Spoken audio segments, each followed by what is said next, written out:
Hello, everyone. Welcome to Problematic Women. We are taking a break from our typical episodes to bring you an interview our colleague Katrina Trinko did on our sister podcast, The Daily Signal, with Kathi Aultman, an abortionist turned pro-life advocate who recently testified before Congress in favor of the Born Alive initiative. We'll be back next week with a brand new episode. Let's turn it over to Kate. Joining me today is Dr. Kathi Aultman, a retired OB-GYN, former March for Life speaker, and an associate scholar at the Charlotte Lozier Institute. Dr. Aultman, thanks for joining us. Thank you for inviting me. Okay, so you just testified in a hearing, the End Infanticide, examining the Born Alive Abortion Survivors Protection Act hearing. What was that hearing about, and why did you decide to speak there? Well, the hearing is about the Born Alive Abortion Survivors Protection Act, which would protect babies that are born after abortions and require that they be given the same care as any other baby of the same gestational age. It also requires that medical personnel report if there are violations of the act, which in a way protects people, protects nurses and techs from being forced to watch babies that are born alive just die and not be able to do anything for them. The reason that I wanted to come was because I feel this is so critical. People have said that this law is unnecessary because in 2002, they passed a similar law, but all it did was say that once a baby is born, it should be afforded the full benefits of the law, that in fact they're a human being and they deserve to be protected. It did not do anything to prevent a doctor from just allowing a baby to die from exposure or to passively die. And it didn't require medical personnel to do anything special for that baby. So it just basically said, yes, it's a human being, and if you overtly kill it, it's murder. So you're an OB-GYN, so obviously you understand what you're talking about when it comes to medicine. One of the contentions we're hearing a lot from the left is babies don't survive abortions. Is that true?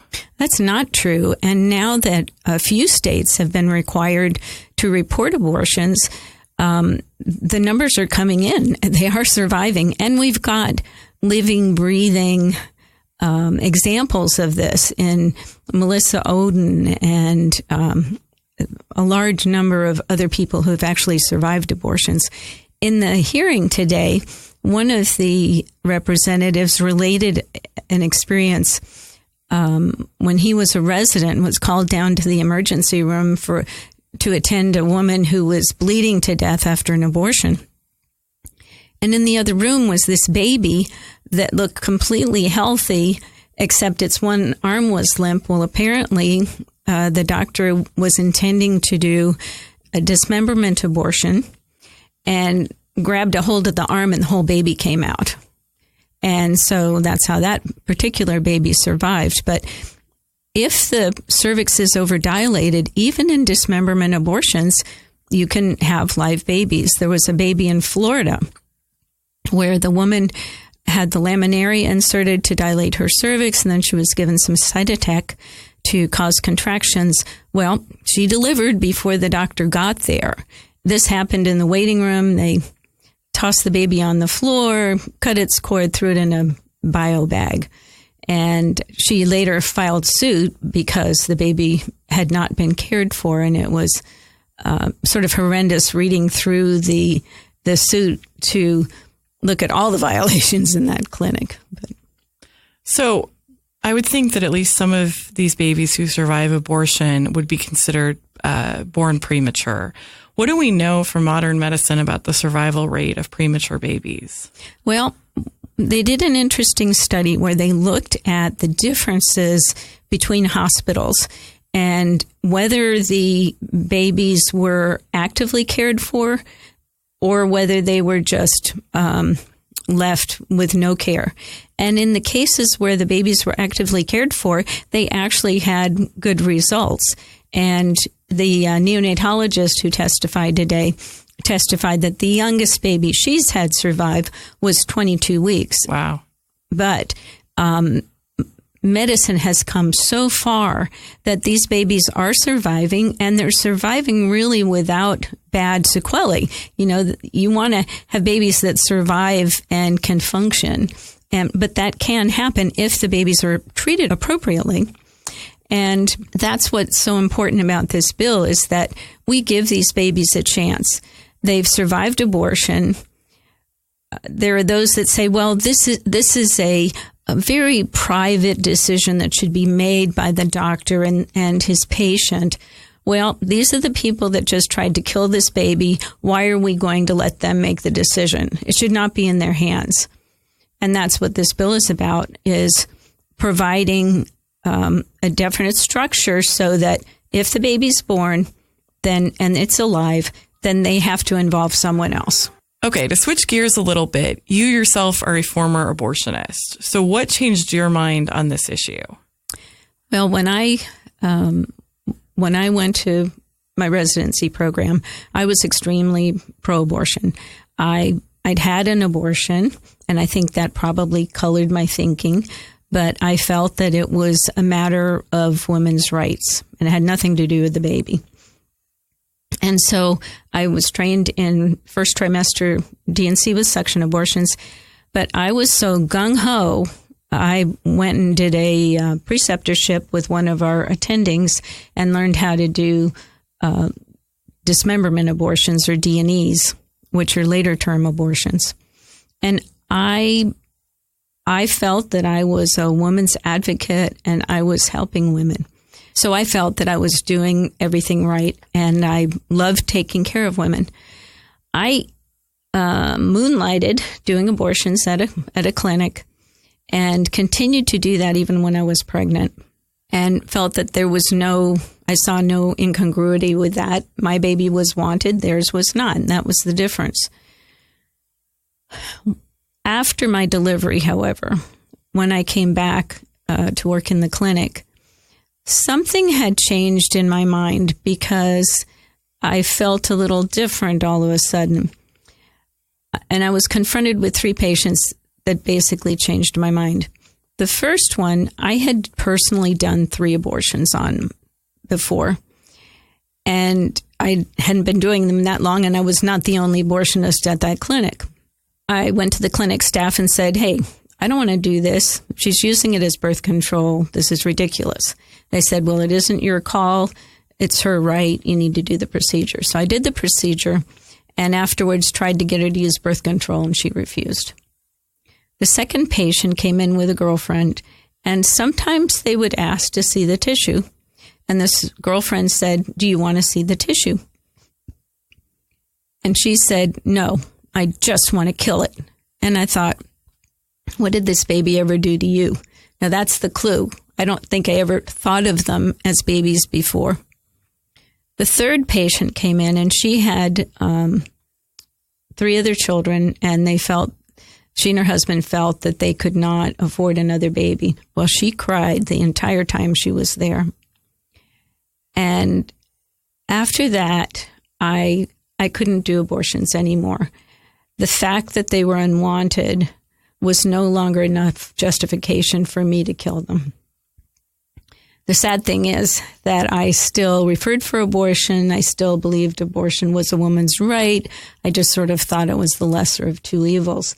And it really took God a long time to completely change my mind. So what did in the end completely change your mind? Well, this is politically incorrect. Go for it.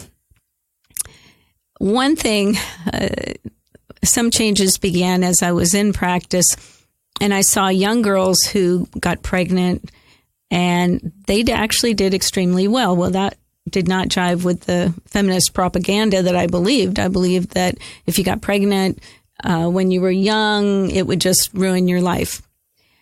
Then I also started seeing women who came in who'd had abortions and who were struggling psychologically. As a matter of fact, this one woman came in, and this goes to show how babies can survive abortions. I saw this woman who had had an abortion at 20 plus weeks, and she was given an induction abortion where you just start labor. At the appropriate time, she was told to sit on the toilet and push, and she delivered this 20 plus week living baby into the toilet where he drowned. So don't tell me they don't survive. And we had heard multiple examples of babies surviving at the hearing today. So I had those kinds of experiences. And then eventually what made the difference was my father was with the unit during World War II who liberated the first concentration camp. And so I grew up with all those stories and pictures of things that had gone on. And when I became a doctor, I couldn't understand how the Germans could do what they did, and specifically the doctors. How could the doctors do those horrible experiments? I read an article that compared abortion to the Holocaust, and it was the big aha moment for me when I realized that here I was killing all these people because I didn't consider them to be human beings. And that's how the Germans were. They did not consider the Jews and the Russians and the other people that they exterminated to be human beings. And from that point on, I became pro-life and actually answered an email that I got asking if there would be anyone willing to go to Congress and testify. And I said yes, and didn't end up going at that point, but then began testifying in favor of the partial birth abortion ban 20 years ago. And as you look back on that, I think, obviously we engage in debates here at the Daily Signal, and it seems more and more in modern life that people's viewpoints are so hardened and they're afraid to rethink things. Why do you think you were open to rethinking this? Well, I think God had a lot to do with it. It's interesting that when I first became a Christian, I still believed in abortion, and it was several years later that he was able to, I guess, finally get my attention. I think it's a series of things. There's usually some event, like with Dr. Levatino, it was the death of his daughter. I've spoken to other OB-GYNs, and oftentimes it was their own, the birth of their own child that made a difference. It's usually something that has to jar you, I think, and open your eyes so that you can see the truth. And I think the big problem in the United States today is the media has been so biased that they have not reported the truth, especially not with this particular act. People say, oh, well, that never happens. This isn't necessary. It's just one more roadblock to abortion. This bill has nothing to do with abortion. This has to do with rescuing babies who have survived and should have the full protection of the law on their side, and they don't. And they should not be discriminated against just because they're unwanted or because they were slated to die by abortion and didn't. So how would you recommend that if people have someone in their life who either works in the abortion industry or is, adamantly pro-choice, how would you recommend discussing this issue with them? I think it's difficult. My own family is pro-choice. I think a lot of us have family divisions on this issue. Yeah. I think you have to just lovingly try to sprinkle your own life and conversation with stories of things that have happened. I did not change my mind because people yelled at me or screamed at me or berated me.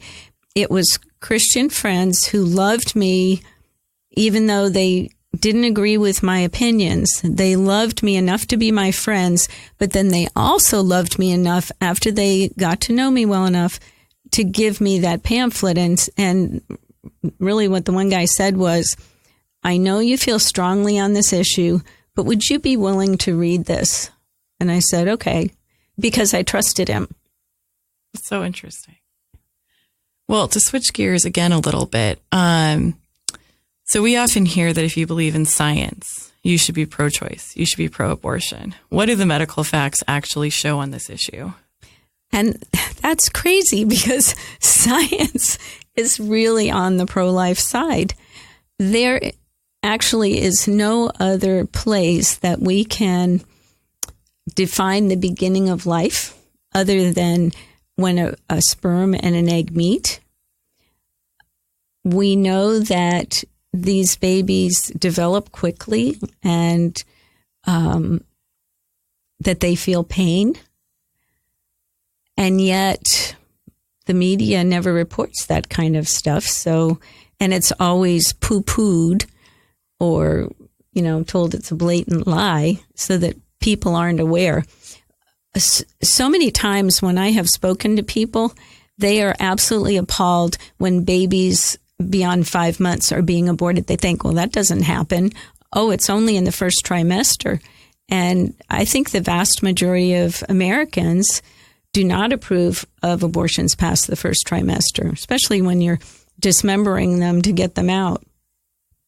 Right. I think the Knights of Columbus commissioned a poll that's usually released in January that, as you can tell, I can't remember it exactly, but I believe it's around 75% of Americans would be okay with no abortions past the first trimester, which, as you say, is not a fact the media ever reports. It's always abortion up until the point of birth.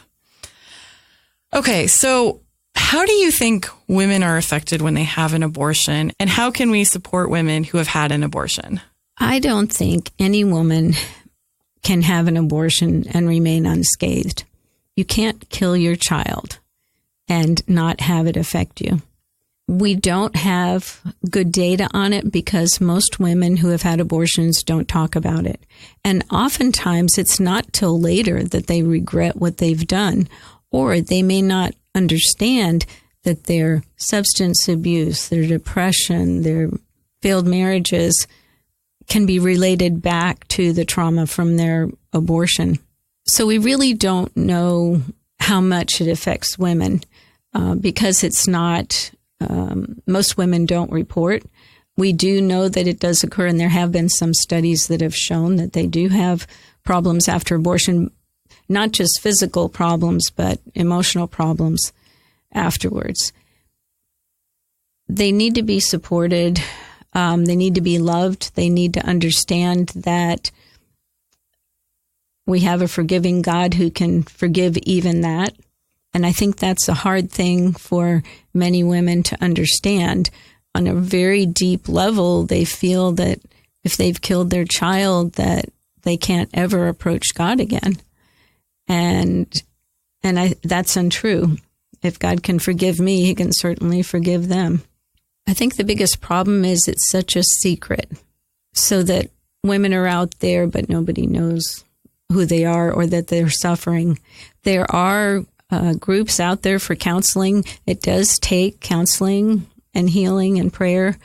I had to go through a lot of healing and prayer to be able to forgive myself. Did you ever have any qualms, any concerns about doing abortions yourself? There was only one time that I had any qualms about doing abortions. And that was when I had my neonatal intensive care rotation.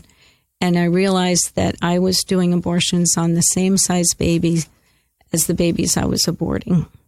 But, we're very good in medicine about compartmentalizing.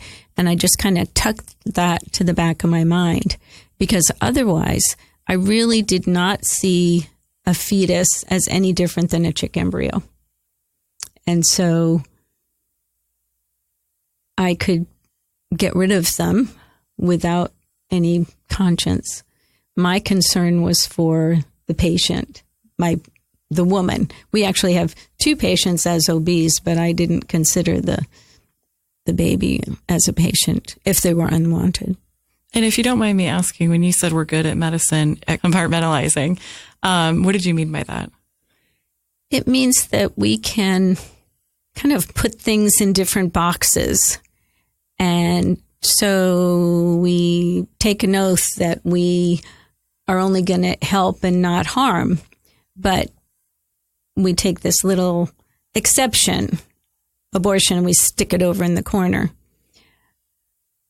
We, again, don't do any harm, but so often in medicine, we have to hurt our patients in order to make them better. So again, we just kind of compartmentalize that and look at it a different way. Okay, this is okay because it's going to eventually help them.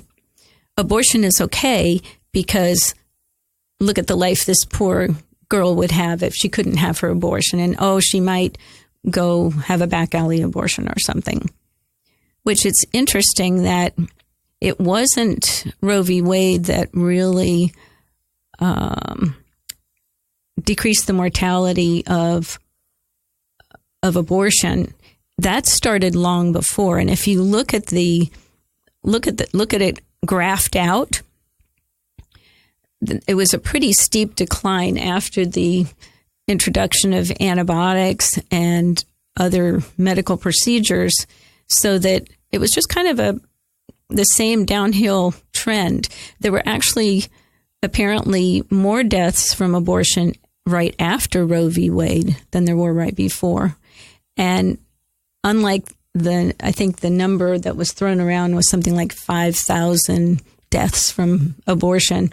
There actually, I can't remember the exact number, but maybe it was in the 30s, the number of abortions that had occurred, I think, the year before Roe v. Wade. You mean that resulted in death? Abortions that resulted in death, maternal deaths.